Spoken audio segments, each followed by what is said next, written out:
Hello, welcome back to the channel, and today we'll be talking about some very early predictions and insights here in the title. Now I have just opened the league table here for everyone to see, so obviously only 3 games played. It's very early on in the season, but what we can see is Man City 9 out of 9 points, Liverpool 9 out of 9 points. Now I want to look at the fixtures a bit because I think it's quite interesting, especially for Arsenal. And I'll tell you why in a bit, but the next fixture is Tottenham and then it's Man City. And in between that they have Atalanta, Champions League, so that might be important as well. But here you have it. Tottenham, Arsenal. That is our next fixture.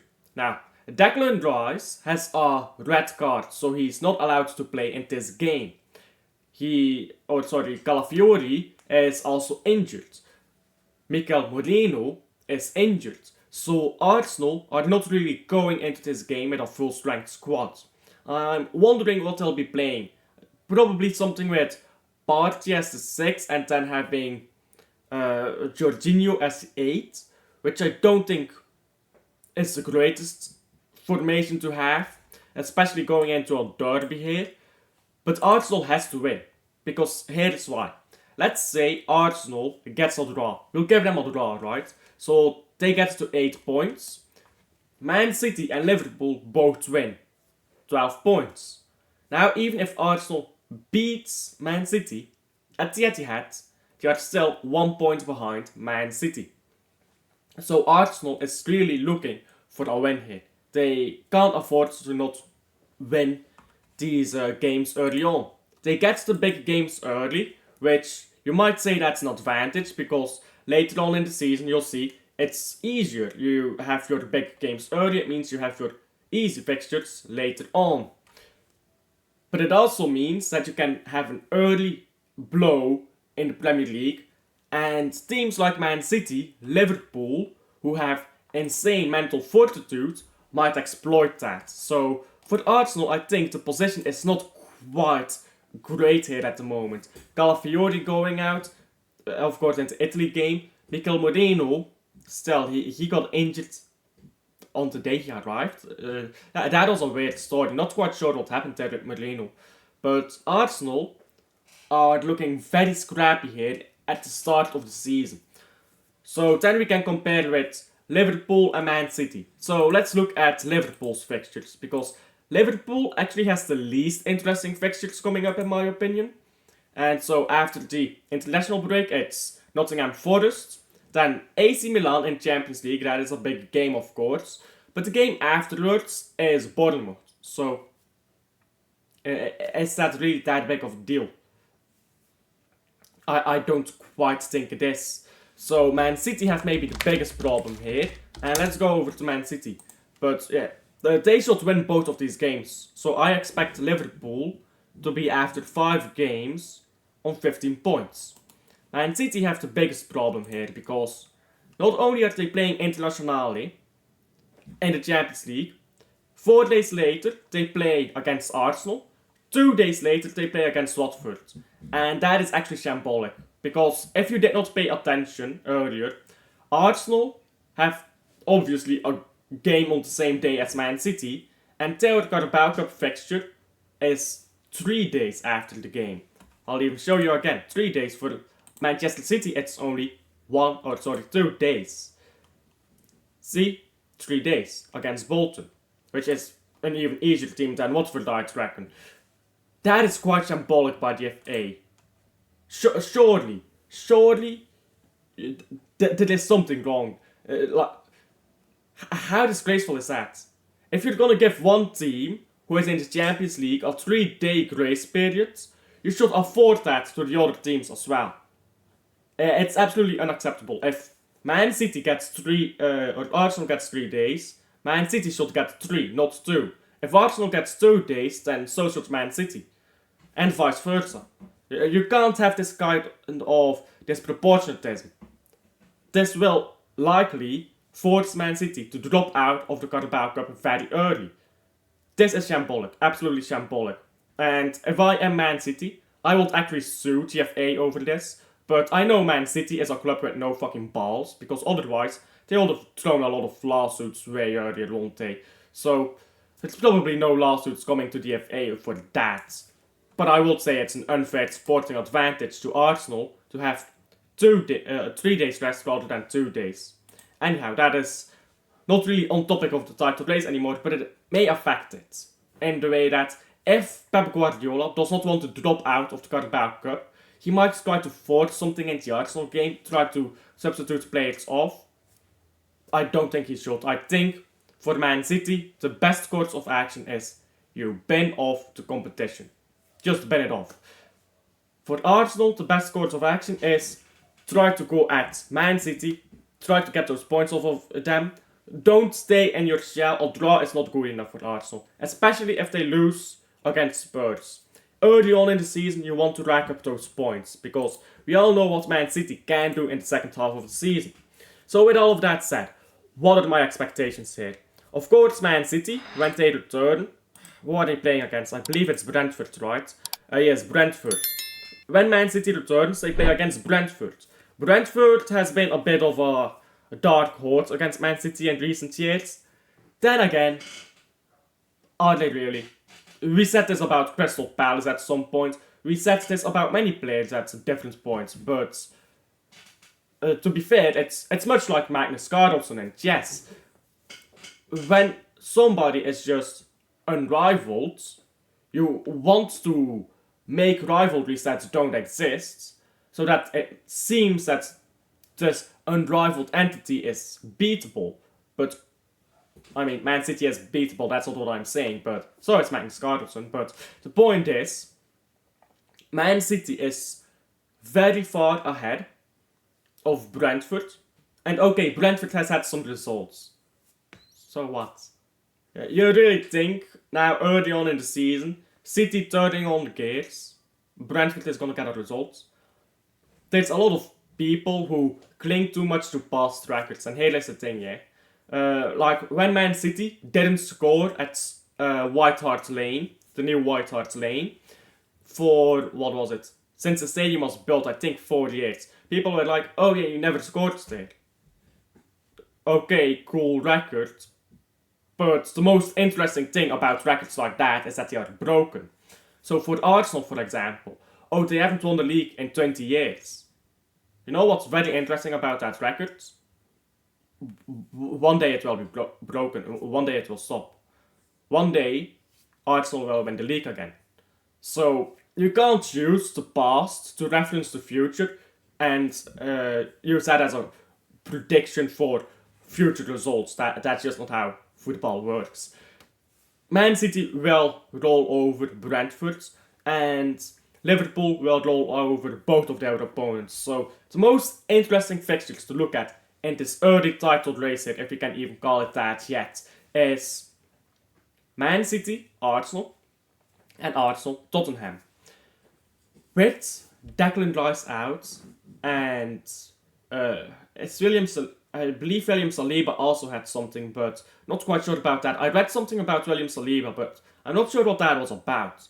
So Declan Rice out, Calafiori out, William Saliba questionable, but we'll give William Saliba to Arsenal for now. Merino out, you don't have anyone to play in this 8, unless you want Jorginho there. Or you could drop Odegaard into the 8, but then who has your 10? Maybe Havertz if you want that, but then who's your striker? And this is the problem with Arsenal. They're gonna have a weakness somewhere. Midfield up, they're gonna have a weakness.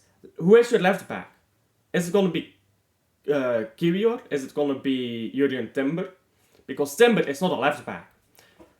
Timber struggled really hard against Brighton. How much will he struggle against Spurs? Because I do believe Spurs is better than Brighton despite these early results here in the Premier League. So, what are you going to be expecting then? Is Timber going to play a better game now? Did he have a poor game against Brighton? For Arsenal, I think, early on in the title race here, they could really be falling behind. And I really think it's a mental thing, you know? I really think it's a mental thing. You can't be falling behind too much. Because let's say they lose 2 games on spin. They have 7 points. Man City have 15 points. Liverpool have 15 points. Mentally, for the players, you are 8 points behind. Again. Well, not again, but again, you're behind City. You have never caught up to City. You have been ahead of City a few times and they caught up to you. Now you are behind City. And think of this like an Arsenal player. You have never won anything over City except for the FA Cup 4 years ago, 5 years ago at this point, 4 years ago still.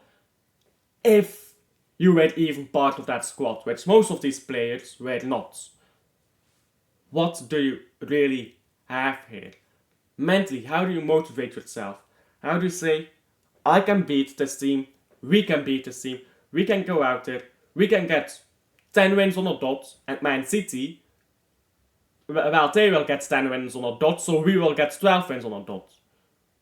And that won't be enough, so then we have to beat Man City. At the end of it, how do you motivate yourself to do that? Because we like to say one game at a time, let's be honest. These Arsenal players have lost 2 title races in a row to Man City. Is it really one game at a time anymore for them? They haven't won any trophies in the meantime. I think the mental aspect for Arsenal in this title race just might be coming too much. Which is why for Arsenal I would say, don't go in a title race. Try to get top 4. For Arsenal the goal should be a cup. Win the Carabao Cup. People are like, oh, it's just a Carabao. No, win the Carabao Cup. It's not just the Carabao Cup, it's silverware. It's silverware that can prove that you can win trophies. Because most of these players were not around for the FA Cup win. Get a trophy, then try to go into a title race. That is what Arsenal need to be looking at right now. That's something Arsenal don't want to do right now, but it's something they should do right now. And with the current state of Arsenal in this early title race, I think it's really determined. I think these 2 upcoming games really determine the chances for Arsenal here in the title race. I don't think they have any chance to win the title. Maybe a 10% chance to win the title if they lose both games and Liverpool and Man City win both. I really see no way of that happening. But you guys do tell me down below. I didn't talk about Liverpool too much. They don't have any interesting fixtures coming up. But Liverpool have been looking decently sharp under Arne Slot. So maybe I'll talk about Liverpool before closing off here. And tell me what you guys think about Liverpool as well, of course. Do be liking and subscribing as well, of course. Liverpool. Arne Slot. It looks great. It's like Jurgen Klopp never left, except he did. But I just want to ask you guys. Which one of you guys did not expect Liverpool to beat Ipswich Town? Which one of you guys did not expect Liverpool to beat Man United? Which one of you guys did not expect Liverpool to beat Brentford? Which one of you does not expect Liverpool to beat Nottingham Forest and Bournemouth and Wolves coming up after? Who here doesn't expect Liverpool to beat Crystal Palace and Chelsea? Liverpool have a very easy early stage of the Premier League here. That means the tough games come in the second half. Well, not even in the second half, in the second half of the first half of the first season. So I suppose the second quarter. Then they play Arsenal. Then they have Champions League as well. Leipzig, Arsenal, Brighton, Leverkusen, Aston Villa. That's less than 2 weeks apart.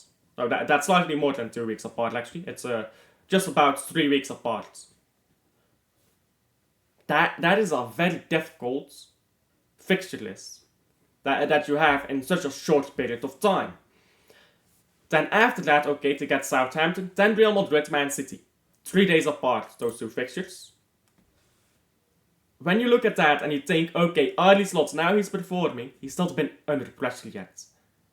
Will Liverpool keep this up? I stay by what I have said at the start of the season. Arne Slot is a good manager. He will do great things at Liverpool, not in his first season. He has not experienced the pressure that these other managers have experienced at the heat of a title race. He is not ready for it. He won't win anything this season. I simply don't think he's ready. I think he needs to get that reality check here in the second half of the season mainly. He needs to get that reality check off. You might be good. You're not Pep Guardiola. You're not Jurgen Klopp. You still have much to learn. And once he gets that reality check, we see from there. Will his confidence crumble, or will he take the lesson and go on, kick on in the next season and provide some great football and this time not crumble in the second half? But I do stand by it that I believe Slot will simply crumble. He will crumble away. But you're free to disagree, of course, in the comments down below. So like and subscribe. Tell me down below what you think. And thank you guys for sticking along to the end. My charger just fell down. I guess it did not want to listen to me anymore. So I guess that's a good sign. I shall be ending this video quickly. Thank you for sticking along to the end. I'll see you guys on the next one. Bye.